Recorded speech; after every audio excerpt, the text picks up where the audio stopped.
Hi hello all welcome to my channel Telugu audio books by voice of sisters. మీకు కనుక మా stories నచ్చితే like, share and subscribe. అందులో ఒకడు ఎవరికో కాల్ చేసి, సార్ మేము రీచ్ అయిపోయాం, జామర్ సెట్ చేసాం. ఫస్ట్ మనలో కొందరు నార్మల్ భక్తుల్లో గుళ్ళోకి వెళ్తారు, భక్తుల్లో కలిసిపోయి స్లోగా స్మోక్స్ బాంబ్స్ వేస్తాము అంటాడు. అటు నుంచి ముందే చెప్తున్నా, ఆ అమ్మాయికి ఎటువంటి హాని జరగకూడదు. తన మీద చిన్న గీత పడినా మీ ఎవ్వరికి ప్రాణాలతో మిగలరు. తను నాకు కావాలి, ఆ ఫ్యామిలీని కూడా బెదిరించి వదిలే అంటూ గంభీరంగా అంటాడు. సరే బాస్ అంటూ కాల్ కట్ చేస్తాడు అతను. అందులో ఉన్న కొందరు నార్మల్ డ్రెస్లతో గుళ్ళోకి ప్రవేశిస్తారు. గుడిలో ప్రవేశించిన కొందరు టీమ్స్గా విడిపోయి అసలు మొత్తం గుడిలో ఎంతమంది ఉన్నారో, ఏ టైంకి వెళ్తారో అన్నీ తెలుసుకుంటున్నారు. నార్మల్గా అందరితో మాటలు కలుపుతున్నారు. అప్పటికే నైట్ 8 దాటడంతో గర్భగుడిలోకి దేవునికి హారతి ఇచ్చి తలుపు మూస్తున్నారు పూజారి గారు. అక్కడ ఉన్న ఒక 50 మంది దర్శనం ముగించుకొని గర్భగుడిలోంచి బయటికి వస్తూ గుడి ప్రాంగణంలోనే నిద్రించాలి అని అనుకుని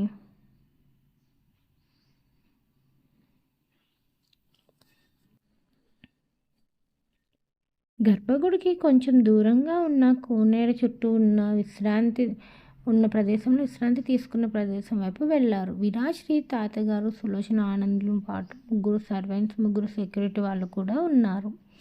ముగ్గురు సర్వెంట్స్ విరాజ్ వాళ్ళ గుడిలో నిద్ర చేయడానికి అన్నీ రెడీ చేస్తున్నారు.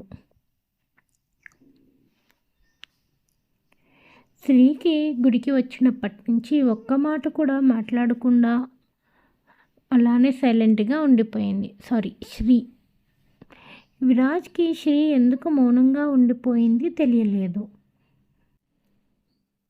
కానీ గుడిలో జరిగిన హోమాలు, పూజల కారణంగా విరాజ్ కూడా శ్రీని ఏమీ అడగలేదు. ఇప్పుడు కూడా శ్రీ అలా కోనేరు దగ్గర ఒంటరిగా కూర్చుంటే విరాజ్ కొన్ని ఫ్రూట్స్ పట్టుకొని శ్రీ దగ్గరికి వెళ్ళి తన గొంతు సవరించుకుంటాడు వచ్చేనన్నట్లు శ్రీకి తెలియజేసేలా. శ్రీగారు, నేను కూర్చోవచ్చా అని అడుగుతాడు. శ్రీ విరాజ్ని చూసి తన పక్కన కూర్చోమన్నట్లు సైగ చేస్తుంది. విరాజ్ కూర్చొని తన హ్యాండ్లో ఉన్న ఫ్రూట్ బాక్స్ శ్రీ ముందు పెడతాడు. అది తీసుకొని థ్యాంక్స్ విరాజ్ గారు అంటుంది చిన్న స్మైల్తో శ్రీ. అప్పటికీ విరాజ్ మనసు కుదుటపడింది. శ్రీగారు, ఒకటి అడగనా? మీరు ఎందుకు గుడికి వచ్చినప్పటి నుంచే సైలెంట్గా ఉండిపోయారు అంటూ అడుగుతాడు విరాజ్.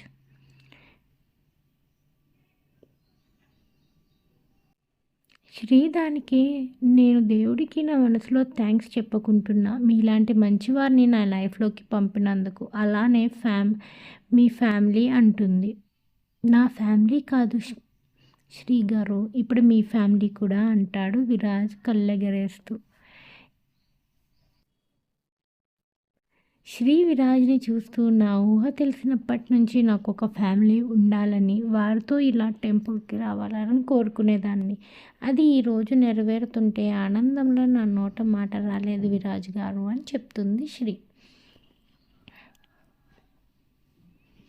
భూమి అని ఏదో అంటుంటే పక్కన విరాజు లేకపోవడం గమనిస్తుంది. అంటే అప్పటికే విరాజ్ అక్కడి నుంచి ఏమయ్యాడో తెలియదు. విరాజ్ దూరం నుంచి ఎవరో ఇద్దరు ముసుగు వేసుకొని మాట్లాడుకోవడం గమనించి స్లోగా వారి దగ్గరికి వెళ్తాడు. తన ఫోన్ తీసి చూస్తే అక్కడ సిగ్నల్స్ రావడం లేదని గమనించి చుట్టూరు చూస్తాడు. విరాజ్లో ఏదో అనుమానం పెరుగుతుంది. విరాజ్ అనుమానం అనిపించగా ప్రతిదీ గమనించడం మొదలు పెడతాడు.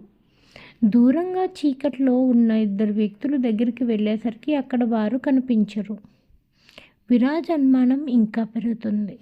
వాళ్ళు ఎటు వెళ్ళారు అని చూస్తుంటే కోనేరు దగ్గర కూర్చున్న శ్రీ కనిపించలేదు. అంతకుముందు శ్రీకి విరాజ్ ఇచ్చిన ఫ్రూట్ బాక్స్ కూడా అక్కడే ఉండడంతో కంగారుగా అక్కడికి వెళ్తాడు. చుట్టూ చూసి శ్రీ కనిపించలేదు. విరాజ్ వెంటనే తన ఫ్యామిలీ ఉన్న ప్లేస్కి వెళ్తాడు. అందరూ అక్కడే ఉంటారు, శ్రీ మాత్రం కనిపించదు. అడిగితే వాళ్ళు టెన్షన్ పడతారు అని వాళ్ళని ఏమీ అడగకుండా సెక్యూరిటీ వాళ్ళ దగ్గరికి వెళ్ళి శ్రీ కోసం అడుగుతాడు. వాళ్ళు సర్వెంట్స్ ఎవ్వరూ శ్రీని చూడలేదని చెప్పడంతో అమ్మ వాళ్ళకి డౌట్ రాకుండా టెంపుల్ అంతా వెతకమని చెప్తాడు.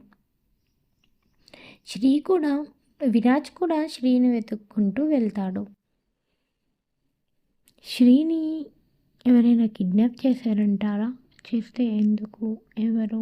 నెక్స్ట్ భూమి గగన్ పెట్టిన ఇబ్బంది అంతా చెప్పేసరికి ఆకాష్లో ఆవేశం కట్టలు తెంచుకొని వచ్చేస్తుంది. ఆకాష్ చచ్చావురా నా చేతిలో అంటూ తను కూర్చున్న కుర్చీని గట్టిగా విసిరి కొడతాడు. ఆకాష్ కన్నుల్లో క్రోధం తారాస్థాయికి చేరుకుంది. ఉక్రోషంతో ఊగిపోతున్నాడు ఆకాష్. అన్వి ఆకాష్ని అలా చూసి భయంతో జయ వెనక్కి వెళ్ళిపోతుంది. అసలు ఎవడు వాడు అంటూ చాలా గట్టిగా అరుస్తాడు ఆకాష్.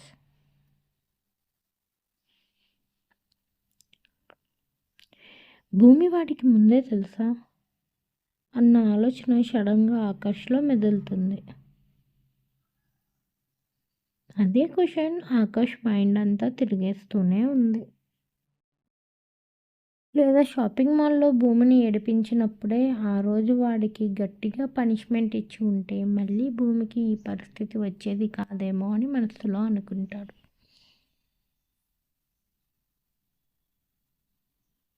అదే క్వశ్చన్ అన్విని కూడా మళ్ళీ మళ్ళీ అడుగుతుంటాడు.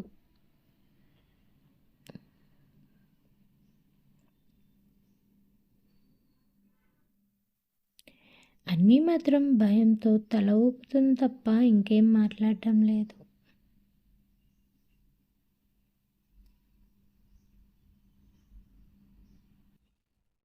ఆకాష్ కోపాన్ని కంట్రోల్ చేసుకోలేక చేతికి ఏది దొరికితే అది విసిరేస్తున్నాడు. జయ గారు ఆకాష్ హ్యాండ్ పట్టుకొని, నాన్న ఆకాష్ కొంచెం ప్రశాంతంగా ఉండు, నీ కోపమే నీలో ఆలోచన శక్తిని హరిస్తుంది, నీ కోపం వల్ల భూమి వెళ్ళిపోయింది అని గుర్తు చేస్తారు. కానీ తనకి తెలియని ప్రమాదం తన కోసం బయటే ఉంది అని తెలియని తను ఏ ప్రమాదంలో ఉన్నా దానికి బాధ్యుడివి నువ్వే అవుతావు. ఒక్కటి ఆలోచించు, ఇప్పుడు భూమి బయటకు వెళ్ళింది, అతను మళ్ళీ భూమి దగ్గరికి వెళ్తే అంటూ జయ అంటుంది. అసలు అంతలా ఎందుకు భూమి మీద కోపం నీకు? తనని మనస్ఫూర్తిగా ఇష్టపడుతున్నావు అని నువ్వేగా చెప్పావు, మళ్ళీ ఎందుకు అలా బిహేవ్ చేసావు అంటూ ఆకాష్ తల మీద చేయి పెట్టి నిమురుతూ ప్రేమగా అడుగుతారు జయ గారు. తల్లి చెంత కోపాన్ని పక్కన పెట్టి కూల్గా ఆలోచించడం మొదలుపెట్టాడు ఆకాష్. శ్రీ విషయంలో జరిగింది అంతా మొత్తం చెప్పి మదన్ తప్పించుకున్నాడు అని నాకు అప్పుడే తెలిసింది. మళ్ళీ వాడు విరాజ్ శ్రీ మధ్య ఏదైనా ప్రాబ్లమ్స్ క్రియేట్ చేస్తాడు అనే భయం అప్పుడే వచ్చి భూమి నాకు ఇష్టం లేని ఆ ఇంద్రనీల్తో మాట్లాడతా అని అడిగేసరికి ఆ కోపం భూమి మీద చూపించాల్సి వచ్చింది. ఇంతకాలం మంచిదానిలా యాక్ట్ చేసింది అనిపించింది. తను మన కుటుంబానికి ఏదైనా ప్రాబ్లం వస్తుంది ఏమో అన్న ఆలోచన అంటాడు ఆకాష్. జయ గారు ఆకాష్ని తన ఒడిలో పడుకోబెట్టుకొని, ఆకాష్ ఆలోచించు, భూమి అలా చెయ్యాలి అనుకుంటే నువ్వు లేనప్పుడు చేశాడు. తను ఇంతకాలం ఇంద్రనీల్తో కనీసం ఒక్కసారి కూడా కాంటాక్ట్ అవ్వలేదు, బయటికి వెళ్ళలేదు. నిజంగా తను ఏదన్నా చెయ్యాలి అనుకుంటే ఎవరికి తెలియకుండా చేసేది. ఇంట్లో చాలా ఫోన్స్ ఉన్నాయి, కానీ తనే రోజు ఫోన్ కూడా యూస్ చేయలేదు. ఇప్పుడు కూడా తను ఏదో రీజన్ ఉండే మాట్లాడాలి అనుకుని ఉంటుంది.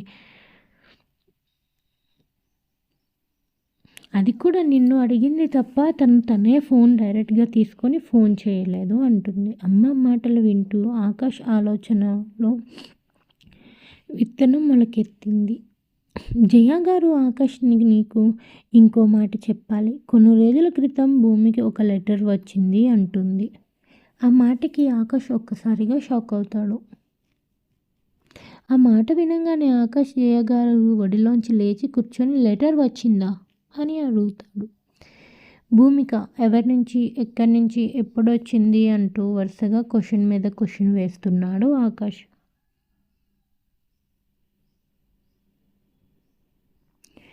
ఆకాష్ జయ గారినే సూటిగా చూస్తూ గట్టిగా అడుగుతాడు. మళ్ళీ మళ్ళీ చెప్పమన్నారు. జయ గారు తలదించుకొని ఇంద్రనీల్ నుంచి అని చెప్తుంది. ఆ మాట వినగానే ఆకాష్లో కోపం మళ్ళీ మొదలవుతుంది.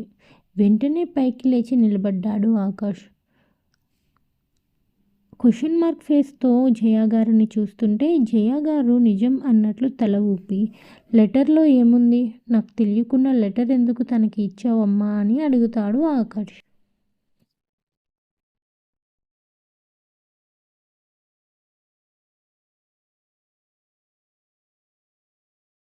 దానికి ఆ లెటర్ నేను చూడలేదు, భూమికే ఇచ్చాను, మీ రూమ్లోనే ఉంటుంది అనగానే ఆకాష్ భూమి బట్టలు ఉన్న షెల్ఫ్ వైపు వెళ్తాడు. మొత్తం బట్టలు అన్నీ బయటికి లాగేసరికి ఒక శారీలోంచి లెటర్ కింద పడుతుంది.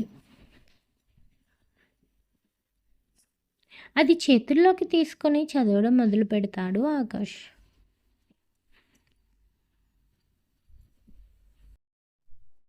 ఆకాష్ ఆ లెటర్ చదివి అందులో నువ్వు ఎదురు చూస్తున్న మీ అమ్మ ఆపరేషన్ కోసం డాక్టర్ వస్తున్నారు అని ఉండడం చూసి, అంటే భూమి నన్ను ఫోన్ అడిగింది తన తల్లి ఆపరేషన్ జరిగిందా లేదా అని తెలుసుకోవడానికేనా అని మనసులో అనుకుంటాడు. వెంటనే ఆ లెటర్ జయ గారు అన్వి కూడా చదువుతారు. అప్పుడే వాళ్ళకి గుర్తు వచ్చింది, భూమి ఈ పెళ్లి చేసుకోవడానికి ఏదో రీజన్ ఉందని, ఇంద్రనీల్ తనకి కావలసిన హెల్ప్ చేయాలి అంటే ఈ పెళ్లి చేసుకోవాలని షరతు పెట్టాడు అని.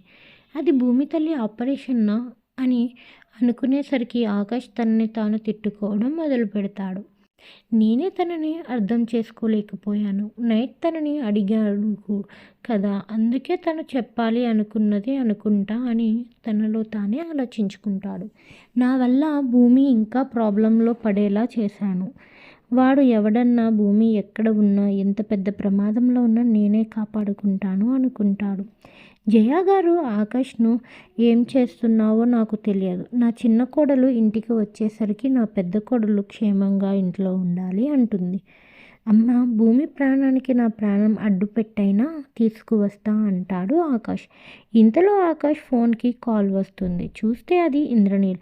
ఆ నేమ్ చూడగానే కోపం వస్తుంది, కానీ భూమి కోసం ఏమన్నా చెప్తాడేమో అన్న ఆలోచనలో ఫోన్ లిఫ్ట్ చేసి లౌడ్ స్పీకర్ పెట్టి హలో అంటాడు. హలో ఆకాష్, చెప్పు అంటాడు ఆకాష్ వస్తున్న కోపాన్ని గుప్పెట్లో దాచేస్తూ. ఏంటి, కోపంగా ఉందా? సరే, మన గొడవ కొద్దిసేపు పక్కన పెడితే భూమికి చెప్పు తన తల్లి ఆపరేషన్ సక్సెస్ అయిందని. నాకు తెలిసి భూమి ఈరోజు నాతో మాట్లాడాలి అని నిన్ను అడిగే ఉంటుంది. నువ్వు మొండోడివి కదా, ఫోన్ ఇచ్చి ఉండవు, అందుకే నేనే చేశా. భూమి తన తల్లి ఆపరేషన్ కోసం తనకి ఊహ వచ్చినప్పటి నుంచి చూస్తుంది. ఇది తెలిస్తే తను కొంచెం హ్యాపీగా ఉంటుంది అంటాడు. ఇంతలో అన్వి, నాన్న, భూమి ఇంట్లోంచి వెళ్ళిపోయింది అని అరుస్తుంది. అది విన్న ఇంద్రనీల్ షాక్ అవుతాడు. ఆకాష్ మొదటిసారి తలదించుకుంటాడు. ఇంద్రనీల్ అది విని, ఏమంటున్నావు అన్వి? ఎక్కడికి వెళ్ళిపోయింది, ఎందుకు వెళ్ళిపోయింది అంటాడు ఇంద్రనీల్. భూమి ఆకాష్ని ఫోన్ కోసం అడగడం నుంచి ఆకాష్ రియాక్షన్ అంతా చెప్తుంది అన్వి. అది విన్న ఇంద్రనీల్, మీ అన్నయ్య మరీ మూర్ఖుడిలా బిహేవ్ చేస్తున్నాడు. భూమికి అసలే పూణే ఏమీ తెలియదు, తను ఎటుపోయిందో ఏంటో అంటాడు. ఒకవేళ గగన్ చేతికి చిక్కితే అనేస్తాడు ఇంద్రనీల్. గగన్ అన్న పేరు వినగానే ఆకాష్ ఫోన్ అన్వి దగ్గర నుంచి లాక్కొని, గగన్ మీకు ఎలా తెలుసు అని అడుగుతాడు. ఇంతకీ గగన్ ఎవరు అన్న క్వశ్చన్ మళ్ళీ అడుగుతాడు ఆకాష్. అతను భూమిని ఎందుకు టార్చర్ చేస్తున్నాడు అంటాడు చాలా గంభీరమైన వాయిస్తో. కానీ ఇంద్రనీల్ నుంచి ఎటువంటి సమాధానం లేదు. మరోవైపు గుడిలో విరాజ్ వెంటనే తన ఫ్యామిలీ ఉన్న షెట్ మళ్ళీ వచ్చింది, ఏమనుకోకండి.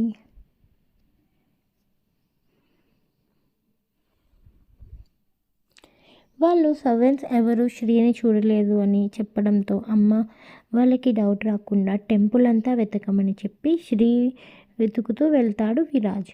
ఈలోపు అనుమానంగా కనిపించిన ఒకరిని వెనుక నుంచి పట్టుకొని కొడతాడు విరాజ్. అది గమనించిన ఇంకొకడు విరాజ్ని హెడ్ మీద తన చేత్తో ఒక చేతిలో ఉన్న కర్రతో కొడతాడు. విరాజ్ వాడిపై తిరిగేలోపే విరాజ్ ముందు కొట్టిన వాడు విరాజ్ 2 చేతులు వెనుక నుంచి కట్టేస్తాడు.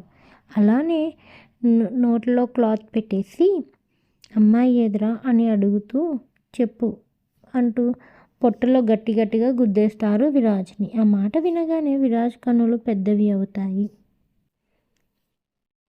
అంటే వీళ్ళు శ్రీ కోసం వచ్చారు అన్నమాట అనుకుంటాడు మనస్సులో. కానీ వీళ్ళెవరు, శ్రీ కోసం ఎందుకు వచ్చారు? అదేమైనా కానీ శ్రీని వీళ్ళకి దొరకకుండా చూడాలి. ఎలా అన్నా నా శ్రీని నేను కాపాడుకోవాలి అనుకుంటాడు విరాజ్. విరాజ్ ఎదురుగా ఉన్న వాడిని తన లెగ్తో లెగ్ మిడిల్లో గట్టిగా కొట్టేసరికి వాడు పడిపోతాడు. ఇంకొకడు విరాజ్ని కొట్టడానికి వస్తుంటే తన తలతో గట్టిగా వాడి ముక్కు మీద గుద్దుతాడు. వెంటనే వాడు కూడా కింద పడతాడు. అలానే చేతులు వెనక్కి పెట్టుకొని శ్రీ ఎక్కడ ఉందో చూడడానికి వెళ్ళిపోతాడు విరాజ్. ఈలోపు శ్రీ గజ్జల సౌండ్ వినిపించడంతో అటువైపు చూస్తాడు. తన నోటికి గుడ్డ కట్టి ఉండడంతో పిలవలేక స్పీడ్గా శ్రీ వైపు పరిగెడతాడు. కరెక్ట్గా శ్రీ ముందుకు వెళ్ళి ఇంచు దూరంలో ఆగిపోతాడు విరాజ్. శ్రీ ఫస్ట్ షాక్ అయిన వెంటనే విరాజ్ చేతులు నోరు కట్టేసి ఉండడం చూసి భయపడి నోటికి కట్టిన క్లాత్ తీస్తూ అసలు ఎవరు మిమ్మల్ని ఇలా కట్టేశారు, బ్లడ్ కూడా వస్తుంది, ఎవరు కొట్టారు అంటూ శ్రీ కన్నుల్లో కంగారు గమనించి అది కూడా తన కోసం శ్రీ కన్నుల్లో కంగారు పడుతుందని హ్యాపీగా ఫీల్ అవుతాడు విరాజ్. విరాజ్ గారు చెప్పండి, ఏమైంది అసలు, ఎవరు మిమ్మల్ని కట్టేసి కొట్టారు అంటుంది అమాయకంగా చూస్తూ. వాళ్ళు శ్రీ కోసం వచ్చారు అంటే కంగారు పడుతుందేమో అని గుడిలో దొంగలు పడ్డారు, వారి ఆపుతుంటే ఇలా జరిగింది, ముందు మనం ఇక్కడి నుంచి బయటికి వెళ్ళిపోవాలి పద అని విరాజ్ శ్రీ చేతిని పట్టుకొని పరిగెడతాడు. శ్రీ అలానే విరాజ్ పట్టుకున్న తన చేతిని చూస్తూ విరాజ్ వెనకాలే పరిగెడుతుంది. విరాజ్ శ్రీ ఫ్యామిలీ దగ్గరికి చేరుకోగానే విరాజ్ నుదుటి నుంచి కారుతున్న బ్లడ్ ఇంకా ఎక్కువ అవ్వడం గమనించి శ్రీ తన శారీ చివర చింపి పసుపు పెట్టి కట్టు కడుతుంది. విరాజ్ శ్రీ తన కోసం ఎంత కంగారు పడుతుందో అలానే చూస్తూ మురిసిపోతున్నాడు. కానీ ఫ్యామిలీ వాళ్ళు అది చూసి కంగారు పడి అసలేమైంది అని అడిగేసరికి శ్రీ అత్తయ్య గారు గుడిలో దొంగలు పడ్డారు అంట, మీ అబ్బాయి గారు వారిపై ఫైట్ చేశారు, ఆ టైంలో ఇలా అయ్యింది అంటుంది. విరాజ్ అందరినీ పిలిచి ముందు మనం ఇక్కడి నుంచి వెళ్ళిపోవాలి అంటాడు. సరే అని అందరూ స్పీడ్గా అన్నీ ప్యాక్ చేసుకుంటారు. ఈలోపు సులోచన గుడిలో దొంగలు ఉన్నారు పారిపోండి అని గట్టిగా అరవడంతో అప్పటికే అక్కడ పడుకుండిపోయిన వారు లేచి పరిగెడుతున్నారు. అది అంతా శ్రీని వెతుకుతున్న గ్యాంగ్ చూడనే చూసేసింది. సెక్యూరిటీ వాళ్ళు, సర్వెంట్స్, ఆనంద్, విరాజ్ అందరూ సులోచన, శ్రీ, తాతయ్య చుట్టూ నిలబడడంతో ఆ గ్యాంగ్ వాళ్ళు తెచ్చిన స్మోక్ బాంబ్ విరాజ్ వాళ్ళు ఉన్న సైడ్ వేస్తారు. ఆ స్మోక్కి అందరూ కళ్ళు తిరిగి పడిపోతే విరాజ్ ఫ్యామిలీని మొత్తాన్ని వ్యాన్ ఎక్కించారు ఆ గ్యాంగ్.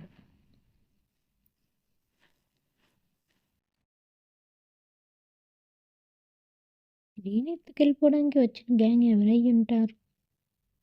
మదన్ పంపిన గ్యాంగ్నా?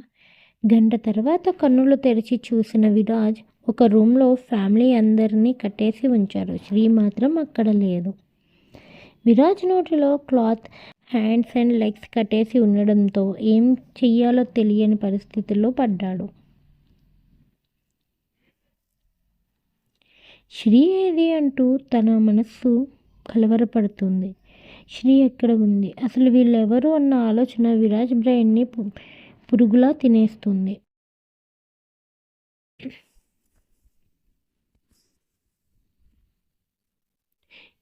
శ్రీ కన్నులు తెరిచేసరికి చీకటి గదిలో బంధించి ఉంటుంది. కనీసం చిన్న వెలుతురు కూడా కనిపించదు. శ్రీకి ఏమీ అర్థం కాదు. భయంతో విరాజ్ గారు ఎక్కడ ఉన్నారు అంటూ అరుస్తుంది శ్రీ.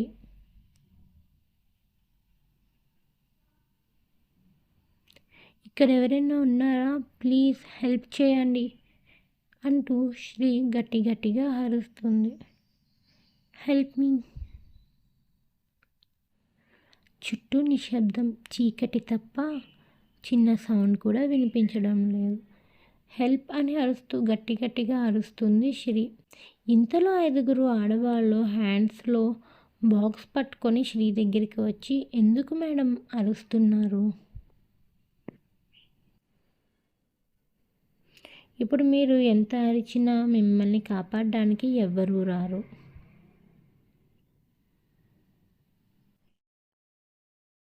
సైలెంట్గా ఉండండి, మీ ఎనర్జీ వేస్ట్ చేసుకోకండి అంటారు నవ్వుతూ.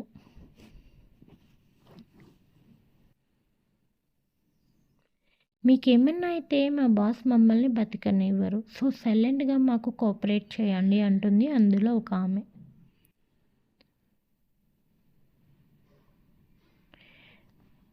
శ్రీ వాళ్ళ వైపు అయోమయంగా చూస్తే వాష్రూమ్లోకి వెళ్ళి ఫేస్ వాష్ చేసుకొని ఈ శారీ కట్టుకొని రండి అంటూ అందులో ఒక ఆమె చెప్తుంది.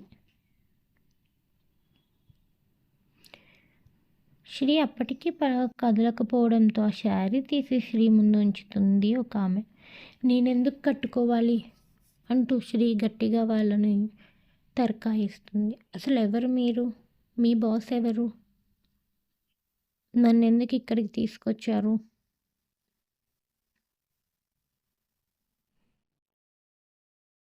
ముందు నన్ను వదలండి, నా ఫ్యామిలీ అంతా నా కోసం వెతుక్కుంటారు, నన్ను పంపించండి ప్లీజ్ అంటుంది శ్రీ వాళ్ళ వైపు ప్లీజ్ చేస్తున్నట్లు అడుగుతూ.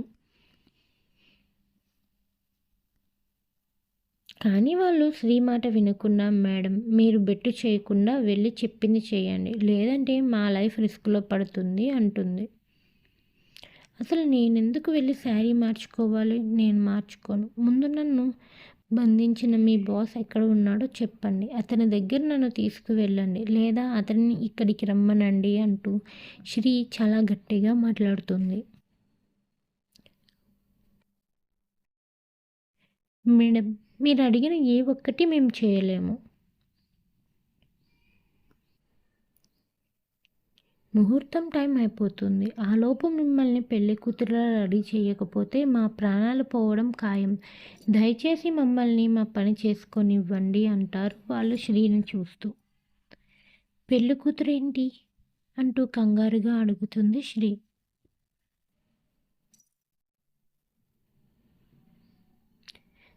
అసలేం మాట్లాడుతున్నారు, మీకేమన్నా పిచ్చి పట్టిందా అని గట్టిగా అరుస్తుంది శ్రీ వాళ్ళ మీద. మేడం మా బాస్ మిమ్మల్ని ఈరోజు ఎట్టి పరిస్థితుల్లో పెళ్లి చేసుకోవాలని నిర్ణయించుకున్నారు, సో మీరు సైలెంట్గా రెడీ అవ్వండి, మీ అరుపులు బాస్కి వినిపిస్తే మళ్ళీ డేంజర్ అంటారు. మీకేమన్నా పిచ్చా, నాకు మళ్ళీ పెళ్ళేంటి, నాకు ఆల్రెడీ పెళ్ళయింది అంటుంది తన తాళని చూపిస్తూ శ్రీ. గుండెల మీద విరాజ్ కట్టిన తాళి వేలాడుతుంటే, అది మాకు తెలుసు, నీకు పెళ్ళైనా సరే మా బాస్ మిమ్మల్నే పెళ్లి చేసుకోవాలి అనుకుంటున్నాడు అంటారు వాళ్ళు. ఇప్పటికే లేట్ అయింది, ముందు వెళ్ళి చెప్పింది చెయ్యండి అంటుంది అందులోంచి ఒక ఆమె కాస్త ర్యాష్గానే. నేను చెప్పేది మీకు అర్థం కావడం లేదా?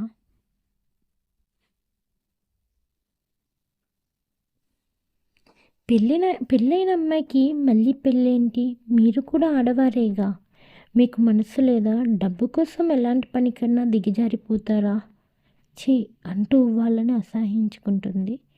ఆడవారికి ఆడవారు సహాయం చేయకపోతే ఇంకెందుకు అని శ్రీ వాళ్ళని ఇచ్చిన శారీని విసిరి కొట్టింది. శ్రీ వెంటనే వాళ్ళని తోసేసి అక్కడి నుంచి వెళ్ళిపోవాలి అనుకుంటుంది.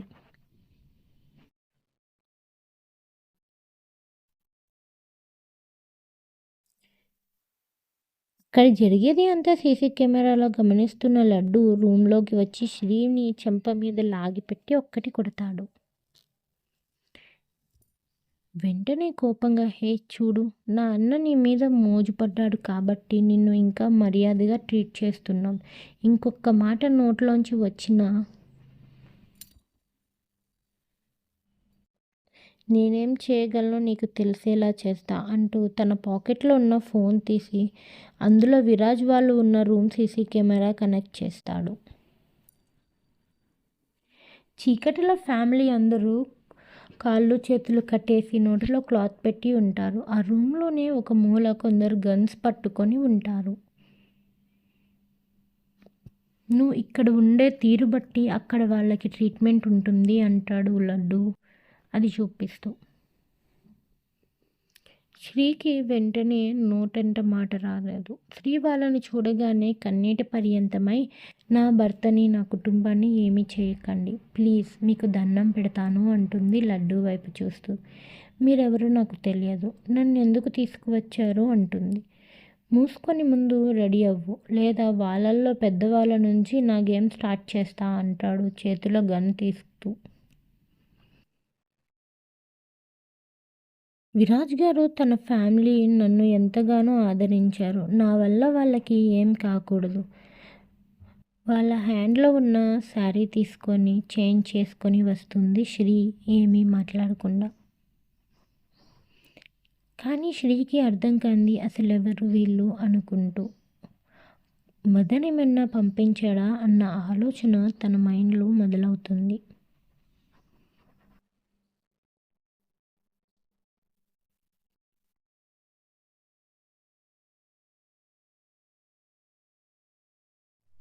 మీకేమనిపిస్తుంది?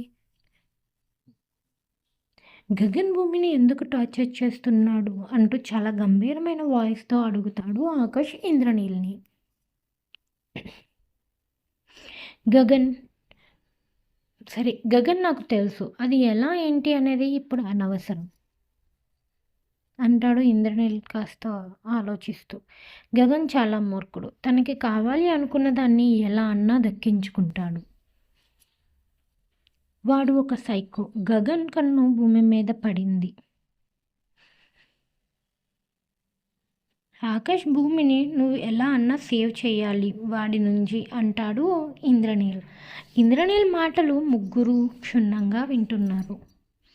అతని మాటలు వింటున్న ఆకాష్కి పిడికిలి బిగిస్తుంది. భూమిని దక్కించుకోవడం కోసం వాడు ఎంతకన్నా తెగిస్తాడు ఆకాష్. ఆ మాట వింటున్న ఆకాష్కి కోపం హిమాలయ పర్వతంలో పెరుగుతుంది.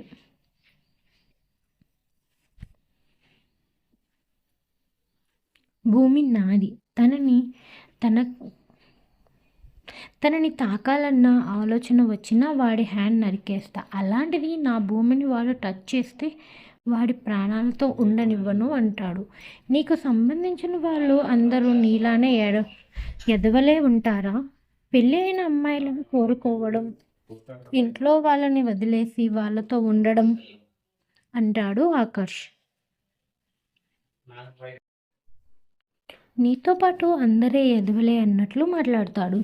ఆకాష్ మాటలకి కోపం వచ్చిన ఇంద్రనీల్, చూడు ఆకాష్, అతి త్వరలోనే నా గురించి నీకు పూర్తిగా అర్థమవుతుంది. నేను ప్రెజెంట్ కేవలం భూమికి ఎటువంటి చెడు జరగకూడదు అనుకుంటున్నా. అందుకే భూమి కోసం ఎక్కువ జాగ్రత్త తీసుకోమని చెప్తున్నా అంటాడు ఇంద్రనీల్. అలానే భూమిని హ్యాపీగా చూడు అంటాడు ఇంద్రనీల్.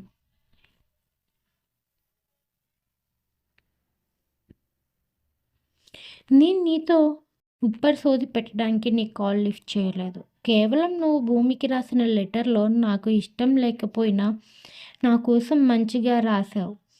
భూమి దృష్టిలో నన్ను మంచివాడిని చేయడానికి అది ఒక్కటే సాఫ్ట్ కార్నర్ ఉంది నాకు నీపై అంటాడు ఆకాష్ కోపంగా. మిస్టర్ ఇంద్రనీల్, నీకు ఆల్రెడీ నా గురించి పూర్తిగా తెలిసే ఉంటుంది. నా ఫ్యామిలీ జోలికి వస్తే ఎవడిని నేను వదిలిపెట్టను. భూమి నా పెళ్ళం, అంటే నాలో సగం. నా కుటుంబానికి లక్ష్మితో సమానం. నా కుటుంబం జోలికి వస్తే ఊరుకోను. అలాంటిది నా ప్రాణం, నాలో సగమైన భూమి జోలికి వస్తే కాలయముడిని అవుతా. ఇది నీకు కూడా కలిపి ఇస్తున్న వార్నింగ్ అంటాడు ఆకాష్. ఆకాష్ మాటలు విని నవ్వుకొని, మాటల తర్వాత ముందు చేతలు చూపించు, నీ వల్ల భూమి కష్టంలో ఉంది అని గగన్ ఉండే ప్లేస్ కోసం మొత్తం చెప్తాడు. టైం గడుస్తున్న కొద్దీ ఆకాష్లో భయం మొదలైంది. ఆకాష్కి భూమిని ఎలా కనిపెట్టాలో అర్థం కాదు. తన టీం మొత్తానికి కాల్ చేశాడు. ఎలా అన్నా భూమిని ఒంటి మీద గీత కూడా పడకుండా తీసుకురావాలి అని నిర్ణయించుకున్నాడు ఆకాష్. వెంటనే తన తల్లి దగ్గరికి వెళ్ళి, అమ్మ, నీ కోడలితోనే మళ్ళీ ఇంట్లో అడుగు పెడతా అంటూ తన ఇంటి నుంచి అడుగు బయట పెట్టాడు.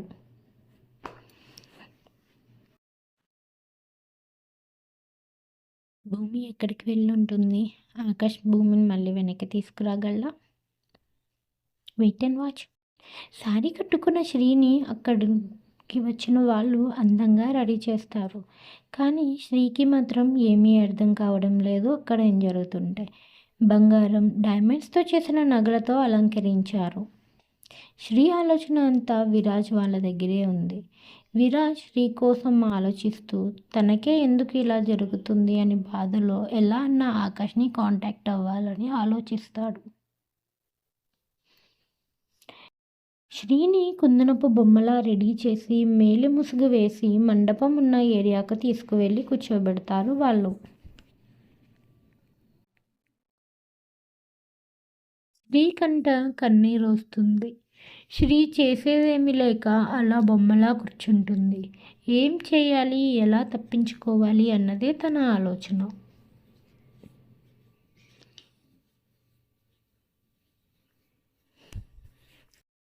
మరి శ్రీ వాళ్ళ నుంచి తప్పించుకుంటుందా? భూమి ఆకాష్కి దొరుకుతుందా? ఇవన్నీ తెలుసుకోవాలంటే వెయిట్ చేయాలి. Thank you for watching. Once again thank you for watching. Please మీకు కనుక స్టోరీస్ నచ్చితే లైక్, షేర్ అండ్ సబ్స్క్రైబ్.